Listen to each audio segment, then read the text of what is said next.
Would you give to escape poverty? Your sweat, your blood, or your very own shadow? This is the story of a man who thought wealth would make him free, but instead, it changed him to something darker than death. His name was Kunle. Kunle was a man the world had forgotten. His business had failed, his wife left him, and his friends mocked him every time. Every night he cried, not for himself, but for his little daughter who asked, "Daddy, why can't you eat like others?" The world is cruel to the poor, but Kunle's heart grew harder like stone. One evening, an old friend approached him at a bar, a friend who was suddenly rich. "Bode, where did you get this money? Last year you were broke like me." Bode was smirking. "Riches have their secret doors. I found mine." "Tell me please," Kunle said, pleading. "There's a shrine in the forest. They don't want blood, Kunle. They don't want sacrifice. They want something simpler. Your shadow," Bode said. Kunle laughed at first, but Bode's gold wristwatch glistened too brightly. His cars outside hummed too sweetly.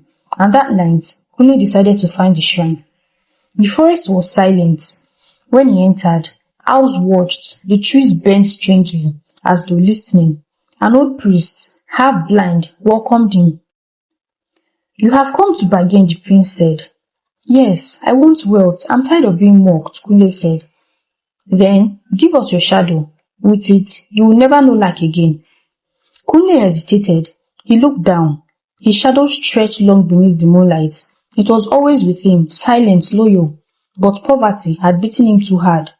He agreed. The priest muttered incantations. The crown shook. Kunle gasped as he felt something rip away from his feet. When he stood, the moonlight touched him, but cast no shadow.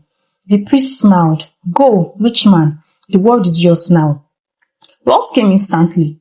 Kunle bought houses, cars. His little daughter wore gold chains. People bowed when he walked by. But whispers began. "Have you noticed? He cast no shadows." Men pointed at him in fear. Dogs barked whenever he passed. Mirror trembled, refusing to hold his image properly. And then, people around him began to die. His new business partner collapsed suddenly during a deal. His driver had a car accident the same night Kunle bought a new mansion.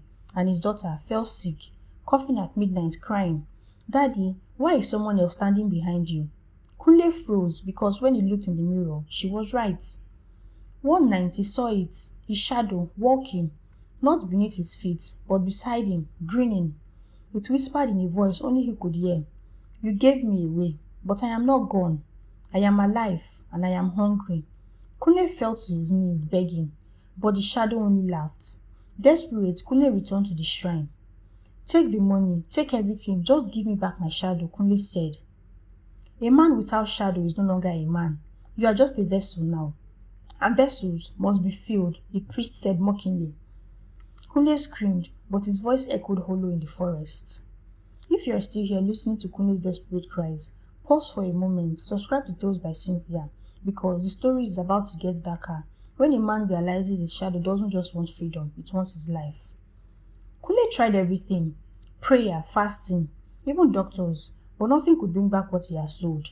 At night, his shadow appeared more boldly. It sat in its chair before he arrived. It stood beside his daughter, stroking her hair. It whispered to his wife who came back, smiling like him. And one night, Kunle woke up and saw a shadow lying in his bed, holding his wife. He screamed, but she looked at him coldly. "Kunle, you are not my husband. He's here with me." Kunle staggered back, because in her eyes, the shadow was real. It had taken his place. One morning, Kunle woke to a world where no one saw him. He spoke, but no one heard. He touched, but no one felt. In the sunlight, his shadow walked proudly, living his life, eating his food, hugging his daughter, loving his wife. Kunle was gone, trapped in darkness, forgotten. His shadow had become the man, and he, the real Kunle, was nothing but a whisper in the void. Be careful what you sell for riches. Some men give their blood, others give their soul. But to lose your shadow is to lose yourself. And when your shadow walks free, who will you be? Moral of this story: greed blinds, shortcuts destroy. Your shadow is more than darkness. It is your proof of your existence, your soul's witness. Some things are too priceless to trade, no matter how tempting the offer is. Bye.